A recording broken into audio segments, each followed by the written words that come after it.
Donc, les actes à faire pendant le mois de Sha'ban sont nombreux, mais on va essayer de résumer un peu pour que vous puissiez le faire. Le premier acte à faire, ça c'est dire chaque jour 70 fois Astaghfirullah wa atubu ilayh. Astaghfirullah wa atubu ilayh. Cela veut dire je demande pardon à Allah et je me repens auprès de lui. Parce que c'est un mois de repentir. Celui qui se repent et reconnaître ses péchés à temps, cela veut dire que tu faisais un acte qui n'était pas bon et tu as su en âme et conscience que ce que je suis en train de faire n'est pas bon du tout et tu as demandé pardon à Allah de ne pas répéter ça. C'est très important dans la vie d'un musulman. Donc il est très important de dire le istighfar pendant ce mois de Sha'ban.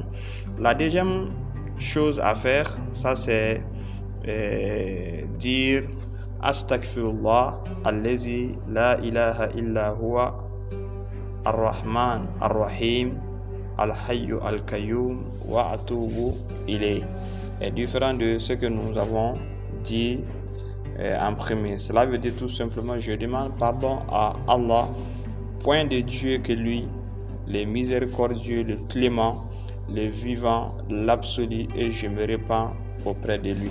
Ça aussi c'est un rappel, un zikr qui est très important pendant le mois de Sha'ban aussi à ne pas oublier. La troisième chose à faire, ça c'est faire l'aumône, ne serait-ce que avec la moitié d'une date si on n'a pas le moyen pour que Allah interdise l'enfer à son corps. Donc il est très important, comme j'avais si bien dit au début, il est très important de se rappeler des gens qui sont dans les difficultés. Alors si tu te rappelles de ce genre-là, Allah subhanahu wa ta'ala aussi te rappellera. Donc c'est aussi simple que cela.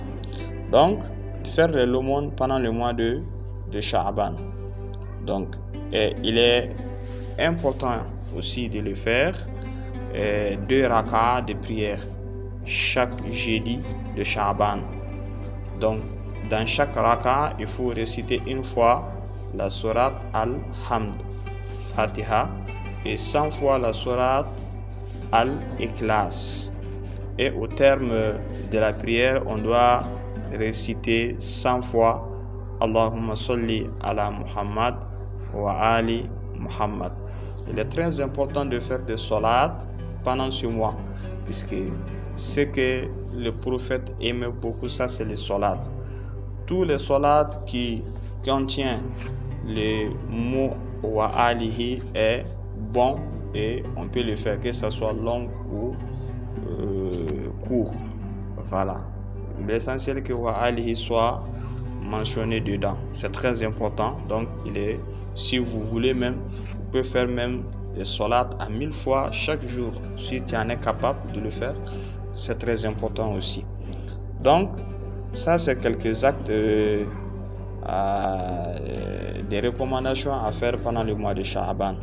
Il est très recommandé de accomplir le jeûne des jeudis. Cela veut dire que les jeudis, on sait très bien que pendant le mois, il y a à peu près 4 jeudis et les autres jours. Donc, si tu arrives à faire jeûner les jeudis de ce mois, c'est très important aussi. Donc, voilà ce qu'on pouvait dire concernant les actes à faire pendant le mois de Sha'ban. Maintenant, on va conclure avec les événements qu'on peut retrouver dans le mois de Sha'ban. Comme vous le savez, c'est pas seulement le mois de Sha'ban, mais par contre, il y a beaucoup des événements à venir et puis qui se passent dans des mois. Et dans ce mois de Sha'ban, surtout le 3e, le 4e et le 5e, on peut dire d'abord le 3e jour de Sha'ban, coïncide avec la naissance de Imam al-Hussein, le deuxième petit-fils du prophète. Donc c'est un jour béni par la naissance de Imam al-Hussein, qui est le patron des martyrs, ou les maîtres des martyrs. Alors, tous les actes de piété et tout particulièrement les jeûnes sont très recommandés ce jour-là, dans lequel on commémore l'anniversaire de petit-fils du prophète, qui est Imam al-Hussein. Et le 4e jour coïncide avec la naissance de son frère, qui est Abu Fadl Abbas, qui portait le drapeau le jour de Karbala. Et le 5e jour de Sha'ban coïncide avec l'anniversaire de le 4e imam Ali ibn al-Hussein Zainul Abidin. Donc ces 3 jours consécutifs est très important à célébrer, à donner de nourriture aux gens, à jeûner. Voilà, tous ces actes-là peuvent nous rapprocher d'Allah.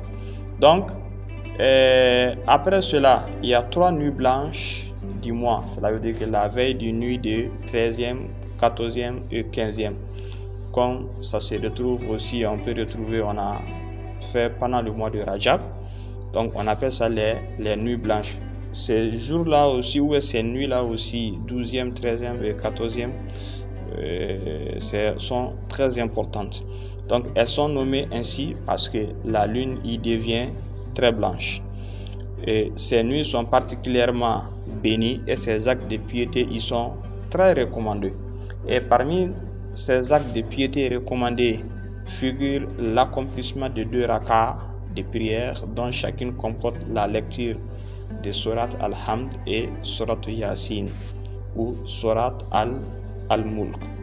Donc une fois dans chaque rak'ah, et pendant la nuit du 12e, 13e et 14e, il est recommandé de faire 4 rak'ahs pendant ces nuits-là.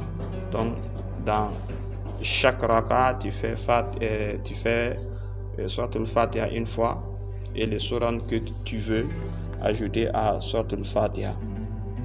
Donc c'est vraiment des nuits où on ne doit pas oublier à célébrer cela. Quand on parle de la célébration chez un musulman, il s'agit de tout acte qui peut lui permettre de rapprocher à Dieu, que ce soit avec la prière, le jeûne pendant la journée, de faire des doigts, la bénédiction, de demander tout ce que tu as envie d'avoir dans ce bas monde et à l'au-delà. Donc c'est une nuit qui est très honorée. Donc maintenant, pour terminer, il y a une nuit qu'on appelle la nuit de la mi-Sha'ban. Cela veut dire la nuit de la veille du 15e jour de Sha'ban. C'est une nuit très honorée, car selon Imam Ja'far Sadiq alayhi salam, appris de Imam Bakir, parlant de la précédence de cette nuit. Et elle est la meilleure des nuits après la nuit du destin. Il y a certains érudites disaient que la préparation des nuits du destin commence à partir du 15e nuit de Sha'ban. Donc, il ne faut pas oublier de cela. Il dit que, Imam Bakr dit, car Allah y accorde à ses serviteurs ses faveurs et leur pardonne par sa grâce. Donc, efforcez-vous donc à vous rapprocher d'Allah pendant cette nuit, laquelle a promis de ne refuser aucune demande d'un solliciteur, à moins que sa demande ne comporte un péché. Donc, c'est la nuit que Allah accorde à nous, les Ahlul Bayt, au même titre qu'il accorde la nuit du destin à notre prophète, paix et salut sur lui et sa sainte famille. Donc, c'est une nuit qui est très bénéfique, qu'on doit célébrer avec des doigts, etc., etc. Et le 15e jour de Sha'ban, c'est l'anniversaire, ou on peut dire comme ça, la naissance du dernier imam que le prophète a dit dans les hadiths authentiques en disant qu'il y aura un jour quelqu'un qui mettra fin de l'injustice sur la terre, qui mettra fin de corruption sur la terre et mettra le monde sous les gérants d'Allah, et puis la gouvernance serait faite par les lois divines. Que ce soit qu'il soit chiite ou pas, tout le monde est unanime là-dessus qu'il y aura quelqu'un avec la fin du temps qui va mettre fin à toutes ces injustices sur la terre, qui est Imam al-Mahdi. Selon la croyance chiite, Imam Mahdi est né le 15e jour de Sha'ban. Donc, c'est une journée qui est spéciale, qui est très importante. Quand tu vas dans tous les parties du monde, cela veut dire que là où il y a des amoureux de Ahlul Bayt célèbrent cette journée-là, et c'est très important et c'est très bénéfique pour les doigts et les bénédictions. Donc, c'est ce que nous pouvons dire pendant ce mois de Sha'ban. Pour ceux qui ne comprennent pas le Bambara, donc c'est un cadeau pour eux. Nous demandons à Allah qu'il fasse que nous soyons parmi les fidèles, parmi ses serviteurs, et que Allah subhanahu wa ta'ala nous garde contre tout péché et nous donne tout ce qu'on veut, donc et nous donne la force encore à célébrer ces mois bénéfiques, qu'on nous montre la fin de ce mois, et pourquoi pas le mois de Ramadan et les autres événements à venir. Donc, si vous avez des questions ou vous avez des suggestions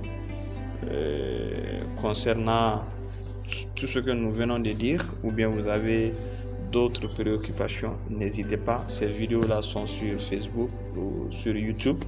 Quand vous tapez sur YouTube Cheikh Hussein Moussa Gawsu Traoré, vous verrez les vidéos.